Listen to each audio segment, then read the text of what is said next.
Orange army ಈ ರೇಂಜ್ಗೆ bowling ಮಾಡ್ತಾರೆ ಅಂತ ಯಾರು ಎಕ್ಸ್ಪೆಕ್ಟ್ ಮಾಡಿರ್ಲಿಲ್ಲ. ಬೌಲಿಂಗ್ಗೆ ಇವರ ವೀಕ್ನೆಸ್ ಅಚಿಲಿಸ್ ಟೆಂಡನ್ ಅಂತ ಮಾತಾಡ್ತಾ ಇದ್ವಿ. ಡೂ ಆರ್ ಡೈ ಪಂದ್ಯದಲ್ಲಿ, ಅದು ಕ್ವಾಲಿಫೈಯರ್ 2 ಅಲ್ಲಿ ರಾಜಸ್ಥಾನ್ ರಾಯಲ್ಸ್ ವಿರುದ್ಧ ಪಾರ್ಟಿಗೆ ಬಂದಿರೋದು 36 ರನ್ ಇಂದ ವಿಕ್ಟರಿ ಪಡ್ಕೊಳ್ಳೋಕೆ ಹೆಲ್ಪ್ ಮಾಡಿರೋದು. Entire bowling unit stand out performance ಕೊಡ್ತು ಅಂದ್ರೆ ಔಟ್ಸ್ಟ್ಯಾಂಡಿಂಗ್ ಪರ್ಫಾರ್ಮೆನ್ಸ್ ಬಂದಿದ್ದು ಇಬ್ರು ಸ್ಪಿನ್ನರ್ಗಳು, ಇಬ್ರು ಲೆಫ್ಟ್ ಆರ್ಮ್ ಸ್ಪಿನ್ನರ್ಗಳು. ಅವರಿಬ್ರು ನಡುವೆ 8 ಓವರ್ ಹಾಕೋದು, 47 ರನ್ ಕೊಡೋದು, 5 ವಿಕೆಟ್ ತಗೊಳ್ಳೋದು.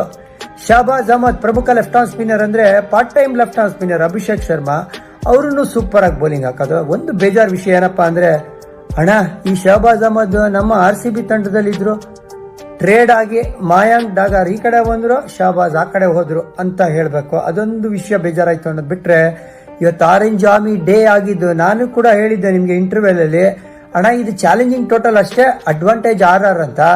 ಬಟ್ ಅಡ್ವಾಂಟೇಜ್ ಎಲ್ಲ ಪಕ್ಕಕ್ಕೆ ಹಾಕಿ ಸ್ವಾಮಿ, ನಮ್ಮ ಹತ್ರ ಏನ್ ಮಾಡ್ಬೇಕು ನಮ್ಗೆ ಗೊತ್ತಿದೆ ಅಂತ. ಟಿ ನಟರಾಜನ್ ಲೋಕಲ್ ಬಾಯ್ ಮತ್ತೊಮ್ಮೆ ಸೂಪರ್ ಆಗಿ ಬೌಲಿಂಗ್ ಮಾಡಿದ್ದು. 3 ಓವರ್ ಅಲ್ಲಿ 18 ರನ್ ಕೊಟ್ಟಿದ್ದು. ಪ್ಯಾಟ್ ಕಮಿನ್ಸ್ ನಾಯಕ, leading from the front, first wicket ತೆಗೆದಿದ್ದೆ ಅವರು. ಸೊ ಹಾಗಾಗಿ deservedly number 1 team KKR meet ಮಾಡೋದು ಯಾರನ್ನ, ನಂಬರ್ 2 ಟೀಮ್ಸ್ HR ನ ಫೈನಲ್ಸ್ ಅಲ್ಲಿ. ಸೊ ಟಾಟಾ IPL 2024 ಸಂಡೇ ನಡೆಯುತ್ತೆ ಈ ಒಂದು ಅದ್ಭುತವಾದ ಪಂದ್ಯ ಅಂತ ಹೇಳ್ತಾ ಇಂತಿ ನಿಮ್ಮ ಜಾನಿ.